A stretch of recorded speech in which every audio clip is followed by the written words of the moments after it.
PMC Hindi के सभी दर्शकों को मेरा प्रेम भरा नमस्कार। आत्मा की यात्रा कार्यक्रम में आप सभी का स्वागत है। आज हम मिलने जा रहे हैं विजेता कोठारी जी से, जो कि कटक से हैं और पिछले 13 साल से ध्यान करते हैं। हम सब उनका मिलकर स्वागत करते हैं। स्वागत है विजेता जी आपका पीएमसी हिंदी आत्मा की यात्रा कार्यक्रम में। धन्यवाद। दोस्तों, विजेता जी 13 साल से ध्यान कर रही हैं। जीवन में हर तरह की कठिनाइयों को समझते हुए, आगे बढ़ते हुए, ध्यान के माध्यम से अपनी शक्ति को दोबारा से जागृत करते हुए वो जीवन को जीने की कला अच्छी तरह से सीख रही हैं। हम उन्हीं से जानते हैं कि कैसे बचपन से लेकर आज तक की उनकी यात्रा कैसे चली और क्या क्या उन्होंने जीवन में सीखा।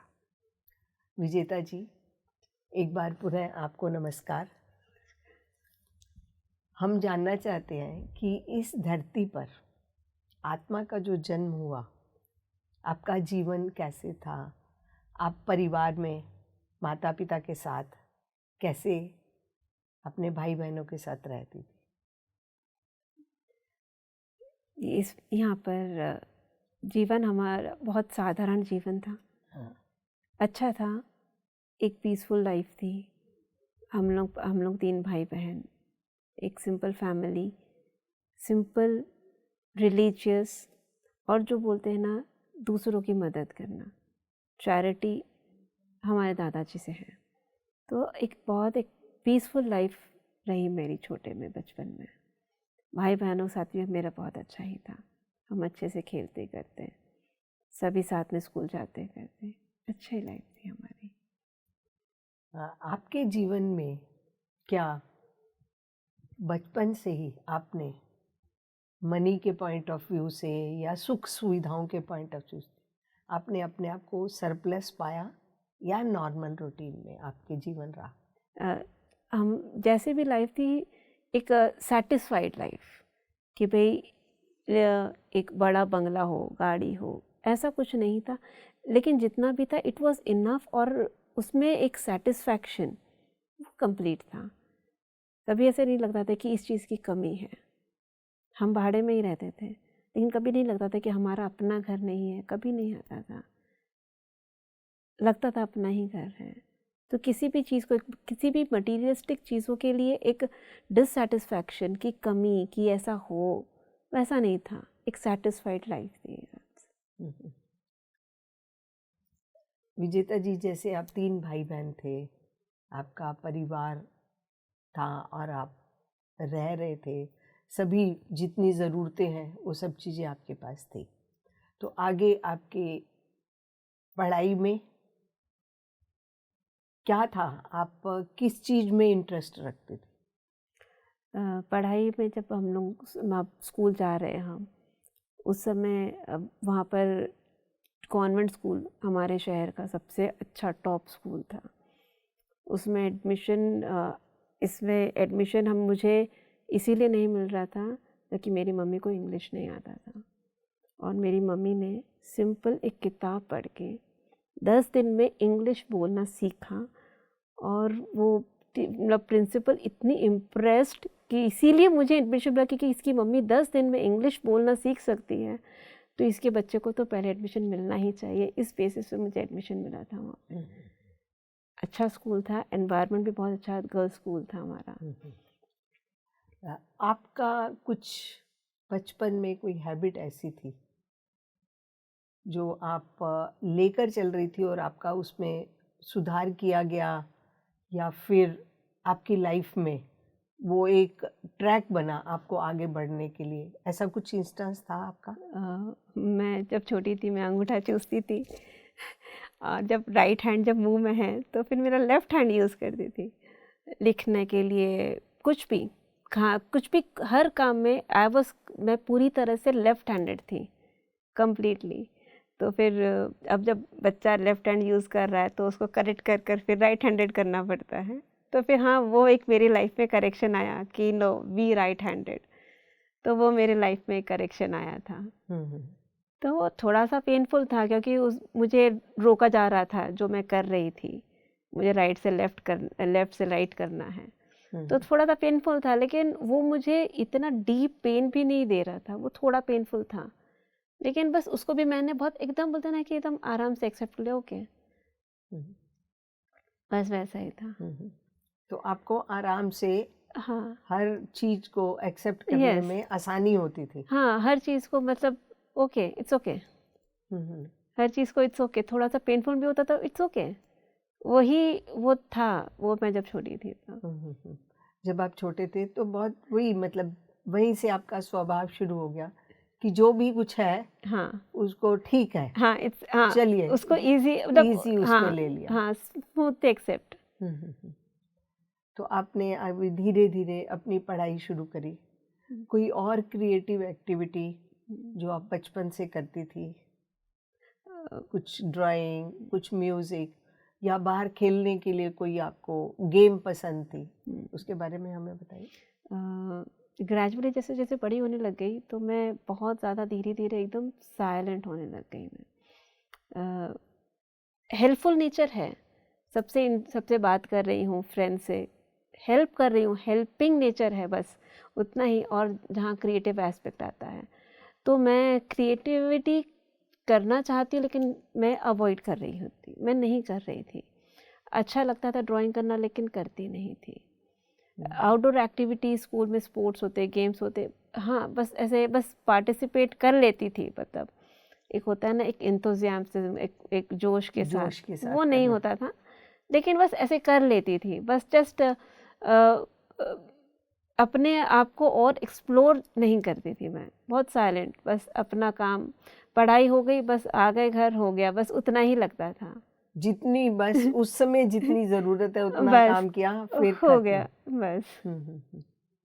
तो आपकी एजुकेशन कहाँ तक चली? तो कॉन्वेंट गर्ल्स स्कूल से अब जब 10th पास की तो अब मैं कोएट मैं कॉलेज में हूँ, तो पहले चौद्वार कॉलेज में हूँ, फिर वहाँ से एक था कि मुझे तो रेवेंट पढ़ना है तो रेवेंशा में ही, रेवेंशा वहाँ का टॉप कॉलेज है हमारे शहर का, तो कैसे ना तक मतलब एडमिशन उसमें मिल गया फिर मुझे मेरा नेक्स्ट ईयर 12th के बाद में।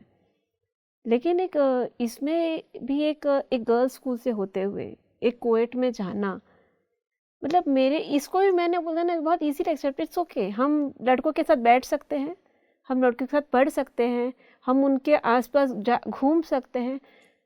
वो मैंने अपने अंदर देखा कि मैं उसको बहुत इजीली ले लिया, उस चेंज को भी मैंने बहुत इजीली एक्सेप्ट कर लिया कि इट्स ओके, ऐसा कर सकते हैं हम लड़के, हम गर्ल्स स्कूल से निकलने के बाद भी वो कर सकते हैं। तो एक लेकिन यहाँ पर भी मेरी लाइफ आई वॉज साइलेंट, ये चीज़ है।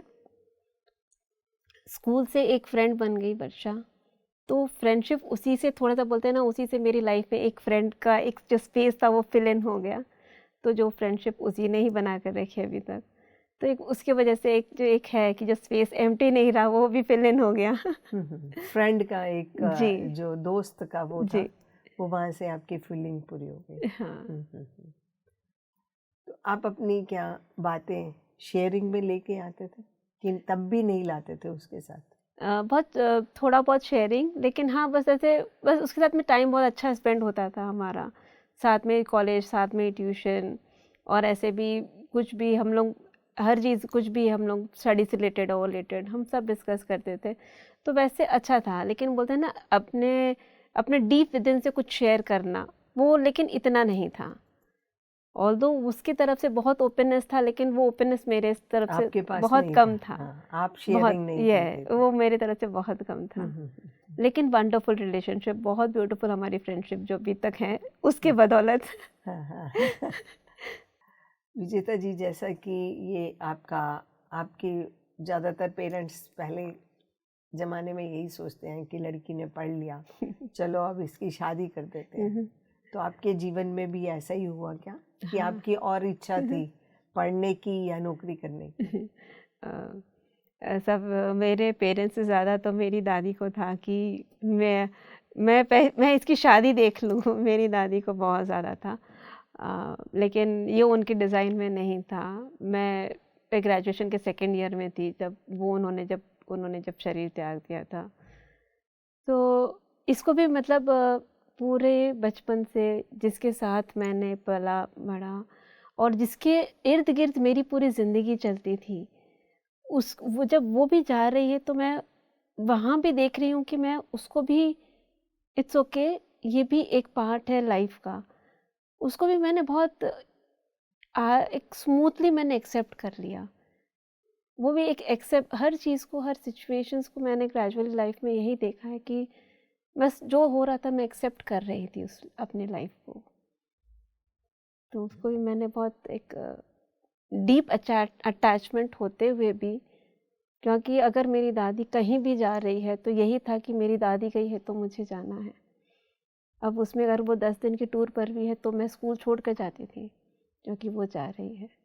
तो इतना डीप अटैचमेंट होते हुए भी, लेकिन उनकी डेथ को भी मैंने बहुत एक नॉर्मली ले पाई मैं उसको। तो मैं देखती हूँ कि यस, एक्सेप्टेंस था हर चीज़ को लेकर मेरी लाइफ में।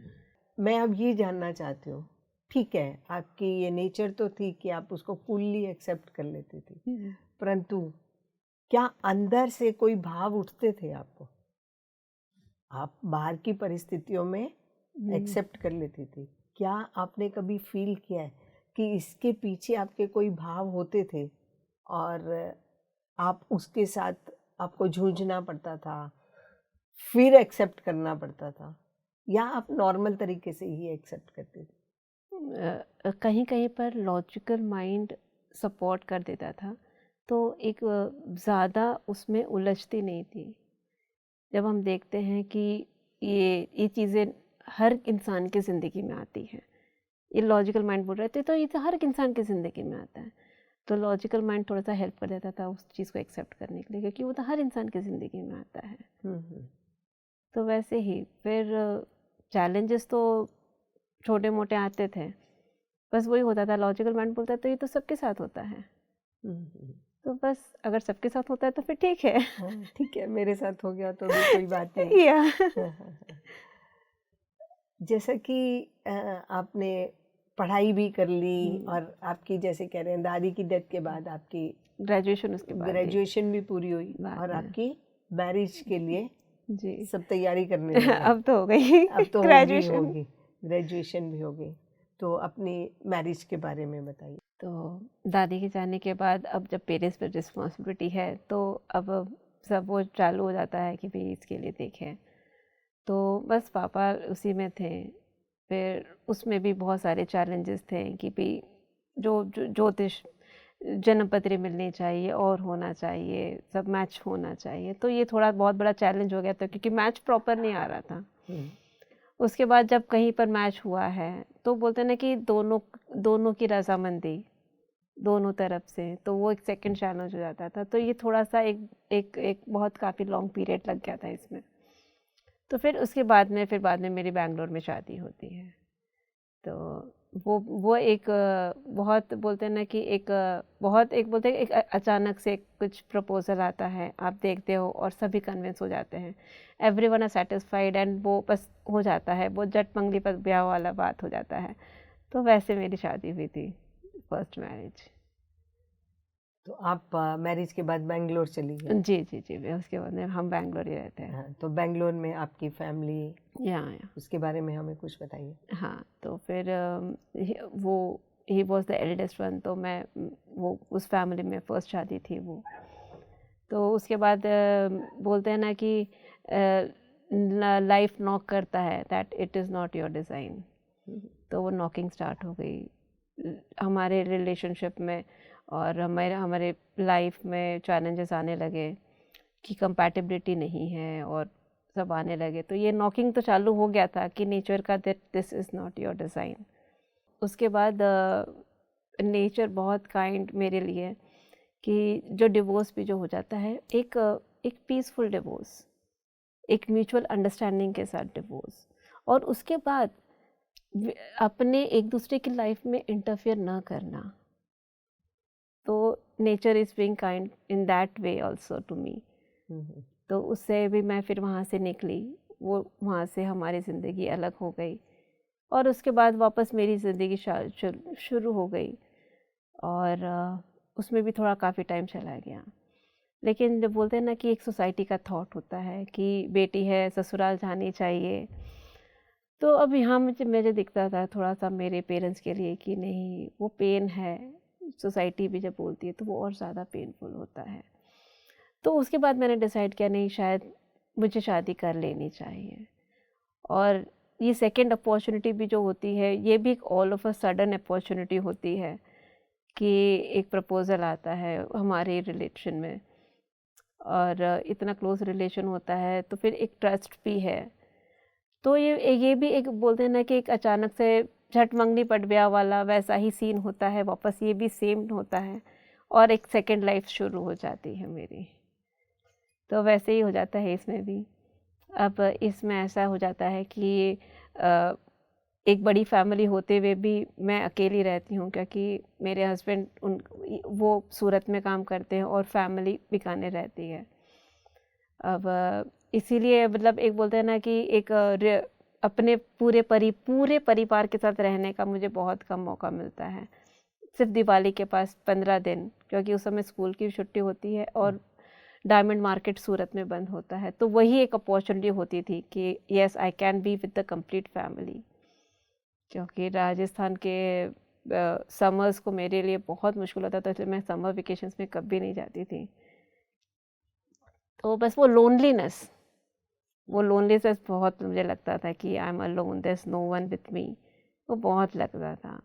लेकिन बोलते हैं ना, फिर ग्रेजुअली हम अपने गृहस्थी में इतना इन्वॉल्व हो जाते हैं कि वो हमें वो फील करते हैं, लेकिन उतना पता भी नहीं चलता और आप अपनी गृहस्थी में डूब जाते हो।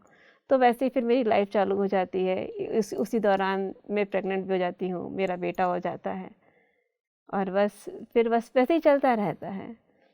आप उसी में बिजी हो गई जी, ठीक है, बच्चे को पाला हाँ। बड़ा किया, बिजी हो गई। और लाइफ एज इट इज, जैसे सर्कुलर एक लाइफ होती है जी, कि सुबह उठना है, ये हाँ। काम करना है, वो करना है और रात तक करते रहना है और सो जाना है। जी, वो लाइफ में भी आपके पास स्ट्रगल्स थी? स्ट्रगल्स वैसे नहीं थे, क्योंकि बोलते हैं ना कि इंसान का रोटी कपड़ा मकान मिल रहा था, तो आई वाज सेटिस्फाइड। और अकेलेपन में भी मेरी जो ओनर आंटी थी, वो मेरे लिए माँ से बढ़कर मेरे लिए रिलेशनशिप निकला। इतना प्यार था कि मतलब मुझे अपनी माँ तक मुझे याद नहीं आती थी और वो अभी तक वो बॉन्डिंग है वो। तो वो मुझे बहुत वहाँ पे एक सपोर्ट मिला वो लोनलीनेस से निकलने के लिए। तो एक वो भी एक स्ट्रॉन्ग पिलर रही मेरी लाइफ में, वो मेरे लिए पूरे लाइफ में अभी तक। तो इसी दौरान जब प्रेगनेंसी के बाद में, जब वो बोलते हैं ना कि जब इतने के बाद में अब जब मेडिटेशन आता है मेरी लाइफ में, तब ये पिलर जो था साथ में, फिर एक मेडिटेशन, जब 2 पिलर हो गए ना, तो 2 बैसाखी के साथ में विजेता फिर खड़ी हो जाती है। जी, तो बस ध्यान करती घर में और बस कुछ नहीं, और अपना रूटीन काम करती। बस ऐसे ही चलता रहा 4 साल, पता ही नहीं चला कि 4 साल निकल जाते हैं। उसके बाद में मेरे हस्बैंड को डायग्नोस होता है बोन कैंसर। लेकिन ये 4 साल पूरी बोलते हैं ना कि मास्टर इतना मुझे ट्रेन कर देते हैं कि बी रेडी, कमर कस लो, तूफान आने वाला है। तो वो तूफान इतने आराम से, तूफान नहीं था, जैसे वो हवा, ठंडी हवा का झोंका की तरह निकल जाता है। और 2 साल बाद मेरे हस्बैंड उनकी मृत्यु हो जाती है। और मेरी मदर और मेरी सास, हमारी इंडियन सोसाइटी में नहीं अच्छा मानते हैं कि बहू चली गई अपने पीहर, लेकिन मेरी सास के लिए था कि तेरी खुशी मेरे लिए सबसे बड़ी है। उनके वो वर्ड्स मुझे आज तक मेरे कान में गूंजते हैं कि नहीं, तेरी खुशी मेरे लिए बड़ी है। तो मैंने बोला कि मुझे कटक जाना है, एंड सो हैप्पीली उन्होंने बोला यस यू कैन गो। बस यहाँ पर आने के बाद में मैंने ज़िंदगी में एक पॉज लिया देखने के लिए कि am I a normal being, क्योंकि लाइफ में इतना कुछ हो गया है and still I am stable, कि मेरा ब्रेन इट्स वर्किंग और नॉट, ये मुझे क्वेश्चंस आने लग गए कि मेरा ब्रेन काम कर रहा है कि नहीं कर रहा है, कि कुछ अबनॉर्मलिटी हो गई है, because I am not a normal being. तो ऐसे मेरे मतलब खुद से क्वेश्चन करना अब शुरू किया मैंने। आपके जीवन के अंदर जी। ध्यान कब आया और क्यों आप ध्यान के रास्ते पे चले? ध्यान मेरा बेटा 2 महीने का था तब से मैंने शुरू तो किया था, लेकिन वो आनापानसती ध्यान नहीं था, वो दूसरा कॉन्शियस ब्रीथिंग था। मैं इसीलिए गई थी कि मुझे पूरे बॉडी में इतना पेन था कि मैं उसको बर्दाश्त नहीं कर पाती थी, और मुझे यही था कि मैं जाने के बाद बच्चे को कैसे संभालूंगी और मैं काम कैसे करूँगी। तो संजय परमार सर ने सजेस्ट किया, मैं तो एक्यूप्रेशर के लिए गई थी, उन्होंने मुझे मेडिटेशन सजेस्ट किया। थोड़े दिन तो की, लेकिन वो मतलब मेरे लिए और बहुत बड़ा चैलेंजिंग हो गया। मुझे वो मेरे से बर्दाश्त नहीं हो रहा था, मुझे भी नहीं समझ में आ रहा था मेरे साथ हो क्या रहा है।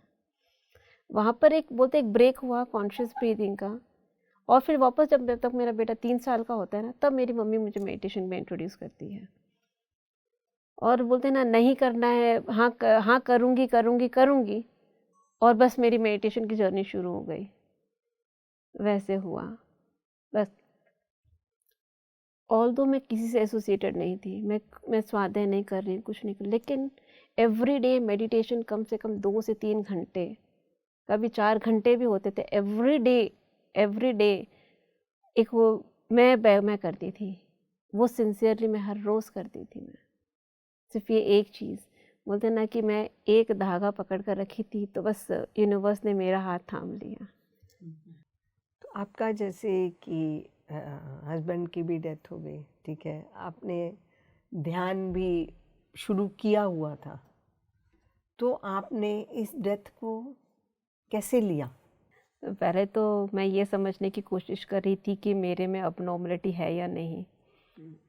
फिर रियलाइज़ हो रहा है कि मेडिटेशन मुझे इतना पावरफुल बना दिया है कि मैं ज़िंदगी के हर गर्म हवा को एक ठंडी हवा का झोंका की तरह महसूस कर उससे आगे निकल सकती हूँ। तो बस उसके बाद लगा कि बस I should spread this message. उसके बाद कभी एक रियलाइजेशन भी नहीं था कभी कि ये मेरे डिज़ाइन में नहीं है, कि कैसे कुछ नहीं है। बस उस समय एक वही था कि बस मुझे इसे स्प्रेड करना है। 2 साल मैं बहुत इंटेंसली हर तरह से कोशिश करती थी कि मैं कैसे इसको स्प्रेड कर सकती हूँ।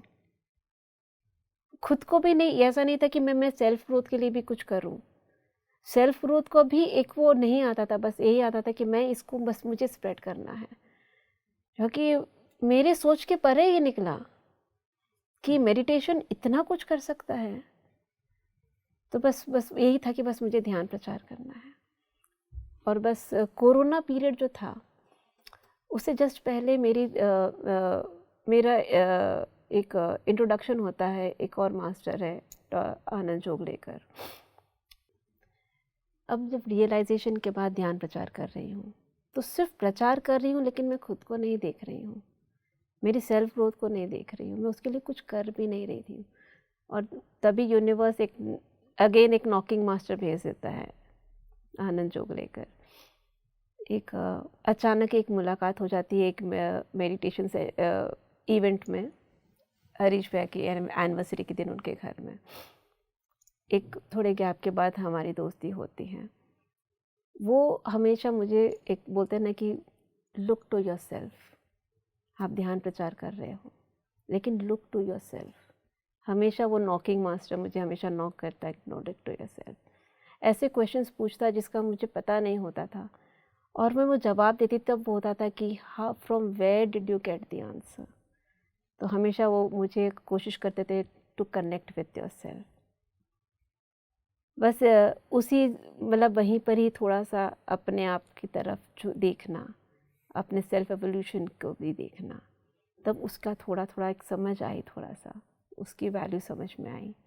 तब प्रचार के साथ साथ थोड़ा सा मेडिटेशन करना to connect with yourself more, वैसा शुरू हो गया। फिर आपने जब ध्यान करना शुरू कर दिया, फिर आपको ये नॉकिंग भी मिल गई जी, कि आप अपने तरफ देखिए, अपने को समझिए, क्योंकि आज अभी तक जो हमने आपकी जर्नी देखी उसमें आपके कोई खास इमोशंस नहीं थे। नो।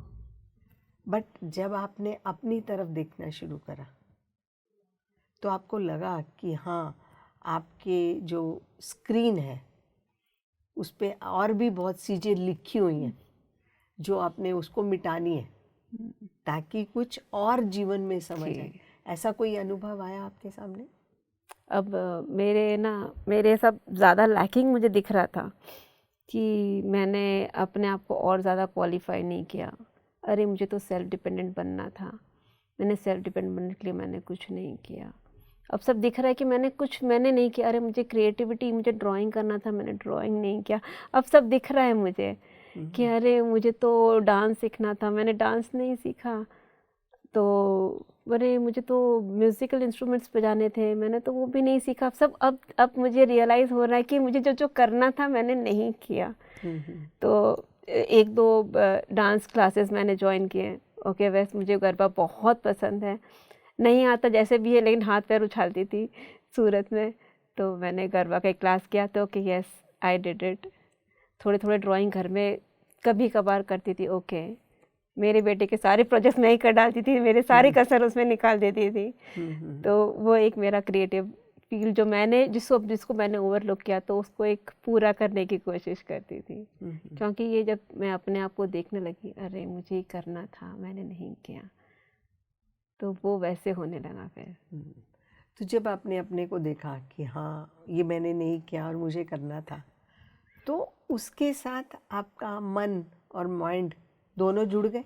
मतलब मन भी है, बुद्धि भी है, दोनों जुड़ गए। तो आपको लगा कि हाँ आपके पास अंदर से कोई अलग से एक पावर आ गई, ऐसी फीलिंग रही क्या? अब लेकिन जब हम फिजिकल रियलिटी में देखते हैं ना, तो लगता है कि नो, अब it's high time, I should be self dependent.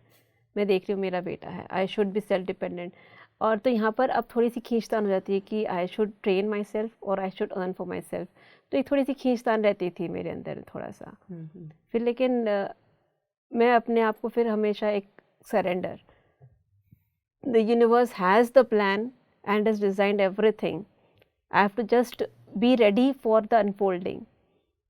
तो वो बस फिर ग्रेजुअली जब 1-1.5 साल थोड़ा सा स्ट्रगलिंग था मेरे लिए, क्योंकि मुझे सीखना होता, मुझे करना है, और this is the high time, I should be self dependent. तो थोड़ा सा मेरे अंदर थोड़ा सा खींचतान रहती थी थोड़ा सा। और बोलते हैं ना कि इसमें अब जब आप ध्यान प्रचार में हो तो वो उस खींचतान को भी वो मेरे लिए ईजी हो गया, उस चीज़ को फेस करना, वैसे रहा मेरा। तो आपने इसको ओवरकम कर लिया? यस। अभी नहीं किया? अभी कोशिश कर रहे हैं? हाँ, अभी वो भी है थोड़ा, लेकिन बोलते हैं ना कि अब वो है ना एक गिल्ट नहीं है कि मैं अचीव नहीं कर पाई। इट्स ओके, मैं इसको कर सकती हूँ, मैंने थोड़ा टाइम ले लिया है, इट्स ओके, लेकिन आई कैन डू इट। वो अब है मेरे अंदर कि आई कैन डू इट, वो है मेरे अंदर में। तो आपको मतलब कि अपनी अंदर की जो पावर्स हैं वो अब दिखाई देने लग गई? हाँ, जो आपने इसको सुप्रेस कर लो या कोई भी अवॉइड कर लो, कुछ भी परिस्थिति थी आपने की जी, और अब आपको दिखाई देने लग गई है Yes. कि नहीं ठीक है, मैं कर सकती हूँ। हाँ। हाँ। विजेता जी, जैसा कि आप अभी बता रही हैं कि आपको धीरे धीरे जो आनंद जी हैं वो आपको अपने लिए तैयार कर रहे थे कि आप अपने बारे में सोचो, अपने बारे में समझो, अपने बारे में देखो। ठीक है, आपने ठीक है बाहर सेवा करनी शुरू कर दी, बट अपने बारे में कुछ नहीं समझ पाए, ज़्यादा सोच नहीं पाए। तो जैसे जैसे उन्होंने आपको बोला, वो आपसे क्वेश्चन करते थे, आप उनके आंसर देते थे।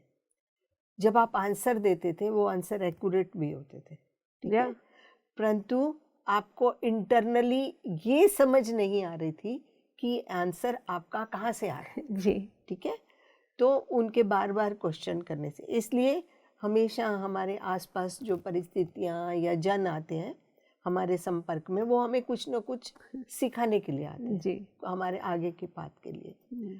तो आपको ये चीज कब महसूस हुई कि आप जो बोलती हैं वो आप नहीं बोल रही, आपके अंदर से आपकी आत्मा की आवाज़ होती है, इंट्यूशन है ये आपको कब समझ आई? जितनी बार आनंद जी मुझे क्वेश्चन करते थे, मुझे ये बोलते थे, टेक योर ओन टाइम, आराम से जवाब देना। कभी भी ऐसा नहीं हुआ 10 से 15 मिनट मैंने मैसेज कर वो रिप्लाई भेज दिया होगा, मैक्सिमम कभी नहीं, 10 से 15 मिनट। तो हमेशा बोलते थे इतना अर्जेंट क्या है, मैंने तुम्हें बहुत टाइम दिया। तो मैं जब आंसर पता है तो why to wait, utilise the time. उनका सवाल बहुत बहुत छोटा सा होता था और बोलते ना कि बहुत डीप होता था, लेकिन और मुझे पूरा टाइम दिया जाता था कि आप अपना पूरा समय लो और आराम से जवाब दो। लेकिन हर 10 या 15 मिनट के अंदर मैं उनको मैसेज कर उसका रिप्लाई दे देती थी। तो उसके बाद मुझे बोलते थे, मैंने तो तुम्हें बहुत टाइम दिया, तुमने इतना फास्ट रिप्लाई कर दिया, क्यों किया इतना फास्ट? आराम से। मैं बोली जब मुझे जवाब पता है तो मुझे हर एक मोमेंट यूज़ करना है, तो इसीलिए मैंने भेज दिया। तो बोलती ये तुम्हें जवाब मिला कहाँ से? How, from where did you get it? बस वो वही कोशिश करते थे कि मैं कैसे अपने आप से कनेक्ट हूँ, क्योंकि मैं अपने आप से कनेक्ट नहीं हो रही हूँ, बस मैं सेवा में लगी हूँ, मैं खुद को नहीं देख रही हूँ। तो वो मास्टर हमेशा मुझे कहता था कि नो। बट इस माध्यम से आपकी ये रियलाइजेशन कब हुई कि ये जवाब आपके अंदर से आ रहा है? ये हर एक आंसर के बाद मुझे वो दिख रहा है कि ये जवाब, ये तो मुझे पता है। और फिर अब यहाँ पर नेक्स्ट मुझे ये क्वेश्चन लगता था, अगर मुझे ये पता है तो इसका मतलब जवाब मेरे अंदर ही था, तो फिर अब मैं मेरी रियलिटीज़ को क्यों चेंज नहीं कर रही हूँ? Be a master, live like a master. तो मास्टरी कहाँ मेरी लाइफ में क्यों नहीं हो रही है? ये मेरे अंदर थोड़ा सा वो एक बोलते हैं ना कि एक मेरे अंदर वो एक नेक्स्ट क्वेश्चन मेरी लाइफ में आने लग गया। तो इसका ही जवाब जो मैं अपने आप से हमेशा पूछती हूँ कि why I am not changing this. तो बहुत बार हम अपनी ज़िंदगी को ऐसे एक्सेप्ट कर लेते हैं, लेकिन वो सबकॉन्शियसली हम एक्सेप्ट नहीं करते हैं। ये सबसे इम्पोर्टेंट पॉइंट है। और ये मैं हमें अपने साथ देखती थी कि ये जब जवाब मेरे अंदर है, मैं एक मास्टर की ज़िंदगी क्यों नहीं जी रही हूँ फिर? ये इसका रियलाइजेशन जब मैं यहाँ दिल्ली आती हूँ, मैं यहाँ पर सेवा अपना सेवा देने के लिए पीएमसी हिंदी के लिए, यहाँ पर मुझे इसका जवाब मिलता है। बट हम उससे पहले आपसे जानेंगे कि आप इस सेवा के लिए क्यों और कैसे आई? क्या आपको मतलब हमेशा ये जो जीवन है, जैसे आपके पास बच्चा भी है तो फाइनेंशियल भी आपको हेल्प चाहिए, और लाइफ को लीड करने के लिए और भी बहुत सी चीज़ें जिसमें मनी भी एक रोल प्ले करती है। तो आपने उस रोल को कैसे लिया? क्या आपने कभी कहीं नौकरी करी? सेवा कर रही हूँ, अच्छा लग रहा है, खुशी मिल रही है, क्योंकि मुझे वो मिल गया कि ये ऐसी चीज़ है, ऐसा अनमोल तोहफा है जो मुझे ज़्यादा से ज़्यादा लोगों को बांटना है। लेकिन फिज़िकल रियलिटी में हमें हमारी फ़िज़िकल स्टेबिलिटी भी ज़रूरी है। तो अब मैं इसीलिए फिर मैं एक जगह जॉब करती हूँ। 3 महीने ही मैंने जॉब किया था, लेकिन वो जॉब मतलब मेरे लिए बहुत ज़्यादा स्ट्रेसफुल हो गया, क्योंकि जो मैं तोहफ़ा हर जन जन तक पहुँचाना चाहती हूँ उसके लिए मुझे हफ्ते में 1 घंटा भी नहीं मिल रहा है। तो मेरे लिए बहुत स्ट्रेसफुल हो गया। मैं बोली नहीं, जब पत्री सर बोलते हैं बैलेंस, तो यहाँ मेरी लाइफ में बैलेंस नहीं है। यहाँ सिर्फ फिज़िकल बैलेंस है, स्पिरिचुअल बैलेंस नहीं है। I can not go forward. वहाँ मैंने उसको छोड़ दिया जॉब। अरे नहीं, ये मेरी लाइफ डिज़ाइन का नहीं है। This is not the way I will earn my physical money. तो मैंने छोड़ दिया और फिर इसको छोड़ा, और 1 महीने में ही रामराजू सर मुझसे कांटेक्ट करते हैं कि आप प्लीज़ पीएमसी को सपोर्ट करने के लिए क्या आप आ सकती हैं दिल्ली? और मैंने बोला ठीक है सर, देखते हैं। और एक ही फिर अगले ही महीने सर कॉल करते हैं कि मैं भुवनेश्वर आ रहा हूँ, तो आप 2 दिन बाद में आ रहा हूँ, तो आप आइए, हम मिलते हैं। सारिका जी का उनके किसी फ्रेंड के यहाँ पर में मीटिंग होती है, सब जाते हैं, सब लोग पूरा सारिका का ग्रुप होता है, वहीं सर से मिलते हैं। सर ने फिर वापस वही प्रपोज किया कि आप आइए, एक बार सपोर्ट कीजिए पीएमसी हिंदी को। तो इमीडिएटली मम्मी बोलते यस, इफ शी, अगर उसको जाना है तो okay. I was okay, mummy हाँ बोल रही, ठीक है। मैं बोली जस्ट, मैंने बोला मुझे 24 घंटे दे दो, मैंने 24 घंटे मांगे। घर गई, मेरे बेटे से पूछा, देख सर ऐसा बोल रहे हैं, 2 महीना थोड़ा सा पीएमसी को सपोर्ट। तो एक बार वो भी सोचता है, फिर बोलता है ओके गो फॉर इट। तो ओके अगर गो फॉर इट तो फिर गो फॉर इट, और आ जाती हूँ मैं दिल्ली। तो आपकी जो मम्मी है आपको, जिन्होंने बर्थ दिया, उनकी बात कर रहे हैं जी, या जहाँ आप रहते थे उनकी बात कर रहे हैं? मेरी मम्मी जिन्होंने आपको बर्थ दिया उनकी बात कर रहे हैं। हाँ। तो आपने एग्री कर लिया, जी, ठीक है, और आपने बता ही दिया कि आपके बेटे ने भी एग्री कर लिया कि ठीक है, कहीं आप जा भी सकते सेवा जा रही हूँ, कहीं भी जा रही हूँ मैं, only with the permission of my son, he is my responsibility. और अगर मैं उसको निगलेक्ट कर रही हूँ, दैट इज़ नॉट स्पिरिचुअलिटी। हमें अपने सारे ड्यूटीज रिस्पॉन्सिबिलिटीज़ को फिल इन करना है, उससे भागना नहीं है। तो अगर उसकी परमिशन है और अगर वो खुशी खुशी मुझे दे सकता है, then I will go for it. नहीं तो लोकली जो मैं कर सकती हूँ, I am happy for it. तो मुझे जब परमिशन मिला तो मैं आ गई। तो अभी हम आपसे थोड़ा डिटेल में समझेंगे कि आपने पीएमसी हिंदी को जो सपोर्ट किया, बेटे को वहाँ रखकर, और आप यहाँ दिल्ली में आकर आप सपोर्ट कर रही हैं, उसमें आपकी मदर का भी योगदान है आपकी सपोर्ट में, आपके बेटे का भी योगदान है सपोर्ट में। आपको यहाँ आने के बाद आपने क्या फील किया और क्या क्या सीखा, ये सबसे इम्पोर्टेंट है। जी, तो यहाँ आने के बाद में जो आनंद जी मुझे हमेशा अपने आप से कनेक्ट होने का बोल रहे थे, उसको और प्रैक्टिकल लेवल पर कैसे वो चीज़ें पॉसिबल हो सकती है, ये उसके लिए डोर ओपनिंग था मेरे लिए। यहाँ पर मुझे बार बार वही नॉक हो रहा था, देखो तुम ओवर इन्वॉल्व हो रही हो, ओवर इन्वॉल्वमेंट की वजह से you are not able to connect yourself. मुझे वो यहाँ पर मिला।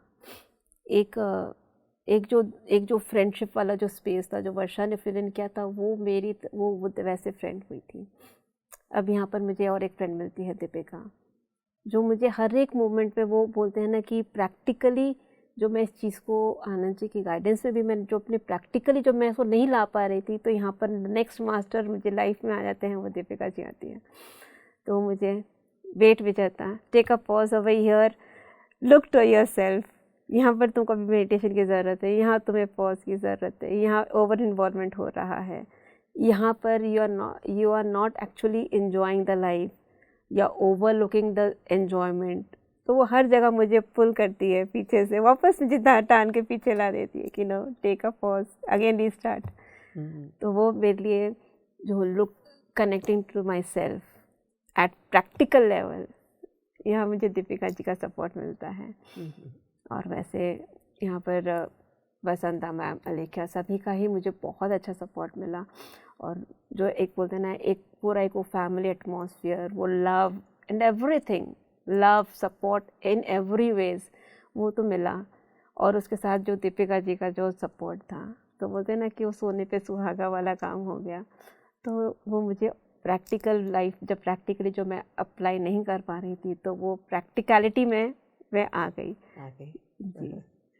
तो हम जानना चाहते हैं कि जैसा आप प्रैक्टिकल इसमें इन्वॉल्व हो गई और आपने बहुत कुछ सीखा भी, अपना स्वयं का अनुभव करना शुरू कर दिया, तो कुछ ऐसा इंस्टेंस जो आपने खास लेसन इस दौरान सीखे, वो हम जानना चाहेंगे। पहले मैं क्रिएटिव कुछ भी करती थी, तो क्या था कि भाई मुझे करना है क्योंकि मुझे बेटे का हेल्प करना है, उसके स्कूल के प्रोजेक्ट्स हैं।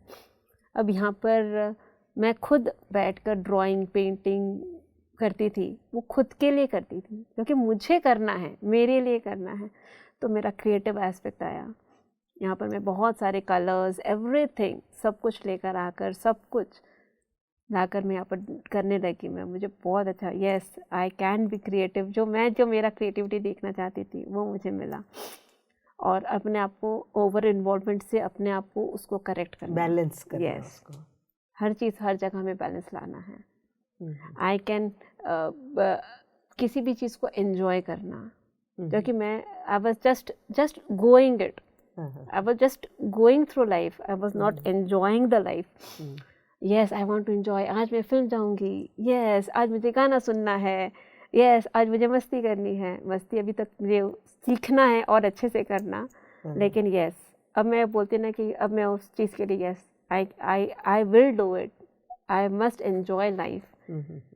तो मैं यहाँ पर मैं फिल्म भी गई हूँ, हमने यहाँ पर गाने भी सुने हैं, खुद को जो बनाना है हमने खुद खाना बनाया कि नहीं हम यही बनाकर ही खाएंगे, हम ऐसे ही रहेंगे, मुझे आज 4 घंटे ही सोना है, नहीं तो सोकर उठ, जल्दी सो जाओ, जल्दी उठ जाओ, जल्दी रेडी हो जाओ, वापस गेट टू वर्क।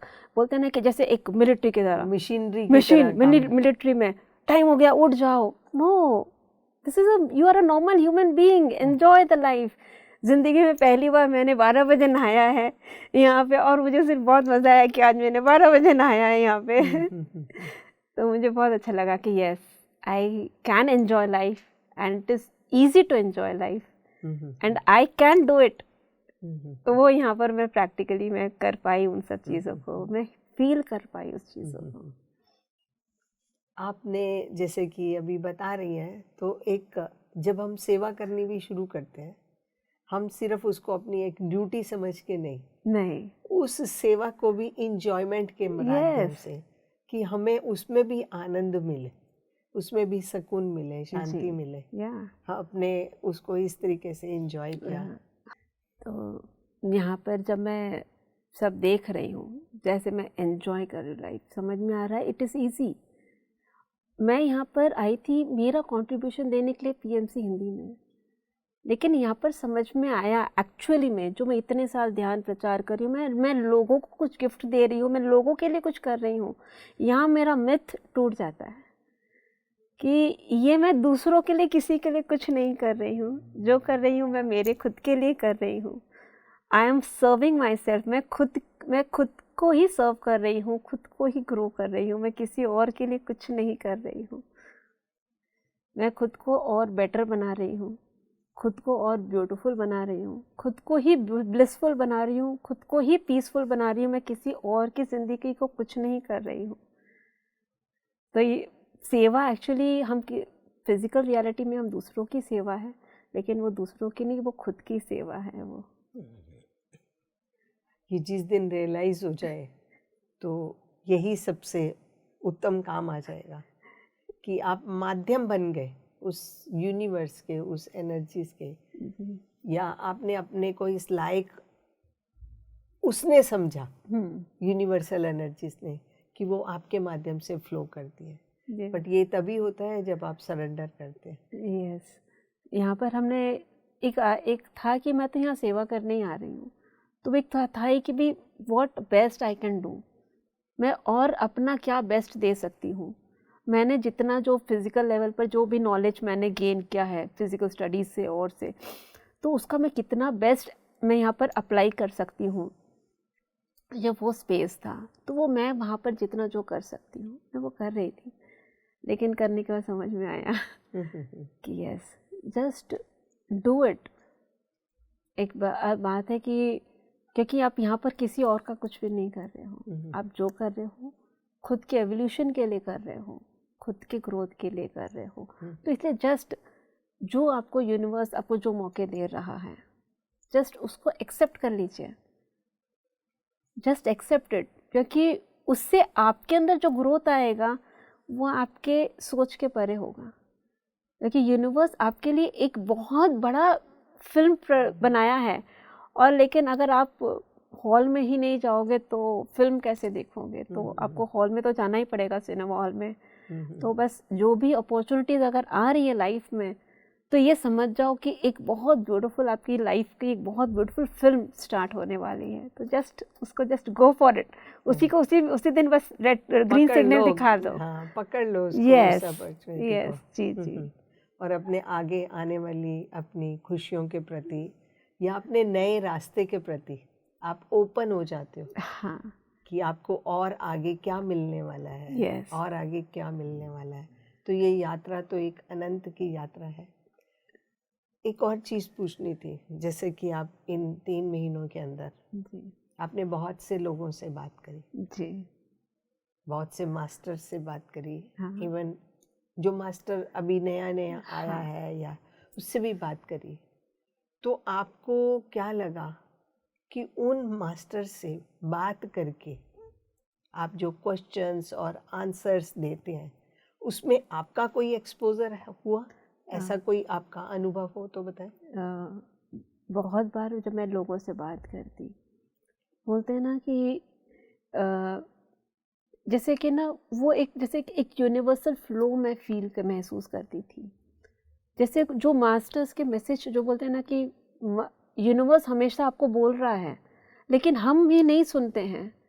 तो मुझे बहुत बार ऐसा लगा कि मैं एक माध्यम बन रही हूँ जो वो नहीं सुन पा रहा है, तो फिज़िकली मेरे ज़रिए उसको मैं मैसेज जा रहा है। मैंने बहुत बार ऐसे भी देखा।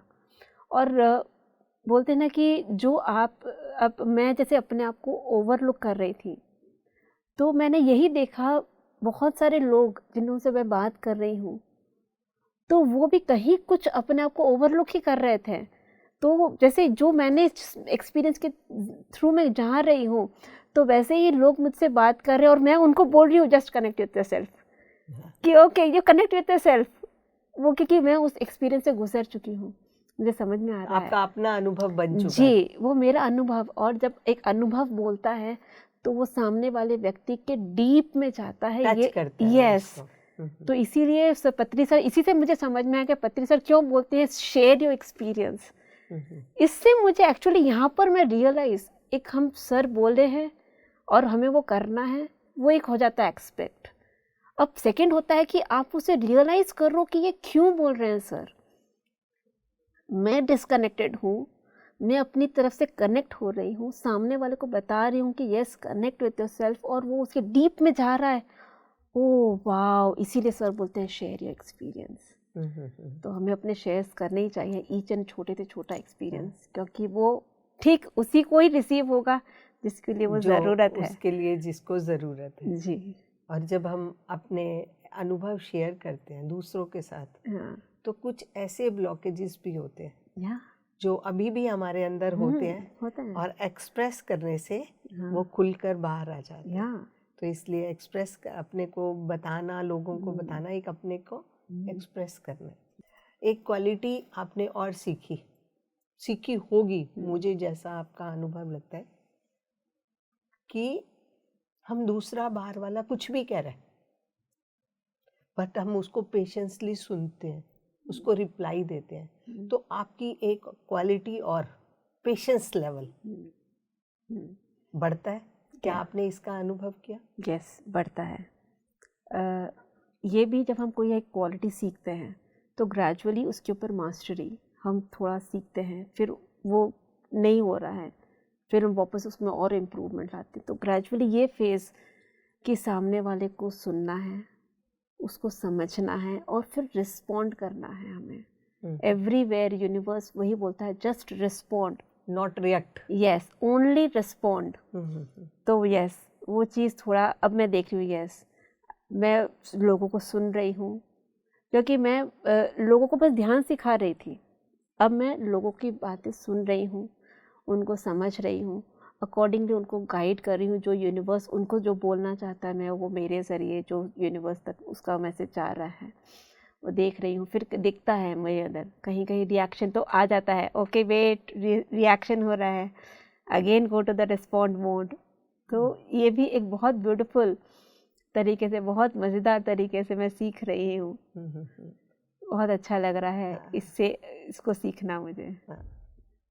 विजेता जी, हमने आपसे बहुत कुछ समझा आपकी इस जर्नी से, जीवन के अंदर क्या है, किसको स्वीकार करना है, कब हमें उठना है, अपने अंदर को जागृत करना है। तो आपका बहुत बहुत धन्यवाद पीएमसी हिंदी में आने के लिए। बट फिर भी हम आपसे अपने दर्शकों के लिए एक अंतिम संदेश जानना चाहेंगे। ये ज़िंदगी बहुत खूबसूरत है, बहुत मिराकुलस है। ये हमारे थॉट पैटर्न्स, अगर हमें मिराकुलस नहीं लग रहा है तो इसका मतलब हम अपने थॉट पैटर्न्स को फॉलो कर रहे हैं। हमें अपने थॉट पैटर्न से हट के अपने इंट्यूशन को फॉलो करना है। और इंट्यूशन आपकी अंतर की आवाज़, वो आप तभी सुनेंगे जब आप अपने आप से कनेक्ट होंगे। मेडिटेशन आपको अपने आप से कनेक्ट होने के लिए ही करना है और किसी के लिए नहीं करना है। नॉलेज तो पूरा आप ही के अंदर है, सब चीज़ आपके अंदर है। तो आपको सबसे पहले अपने आप से कनेक्ट होना है। और जिस दिन आप अपने आप से कनेक्ट होना शुरू कर लेंगे, उसके बाद आप ग्रेजुअली हर किसी इंसान से कनेक्ट हो पाएंगे। आप कोई, आपकी ज़िंदगी में ऐसा कोई रिलेशनशिप नहीं होगा जो मिराकुलस नहीं होगा, या ऐसा कोई मूवमेंट नहीं होगा जो मिराकुलस नहीं होगा। हर एक लम्हा आपकी ज़िंदगी का बहुत खूबसूरत बनेगा। बस कनेक्ट विथ योरसेल्फ, ध्यान कीजिए और अपने आप से, अंतरात्मा से, अपने आप से कनेक्ट हो जाइए। बस उसके बाद एक जो रोलर कोस्टर की ज़िंदगी है, फिर वो बहुत सुंदर बन जाएगी, एकदम स्मूथ, बहुत इजी फ्लोइंग बन जाएगी। Thank you. बहुत बहुत धन्यवाद विजेता जी आपका। बहुत हमने बहुत बहुत कुछ जाना आपकी इस यात्रा से।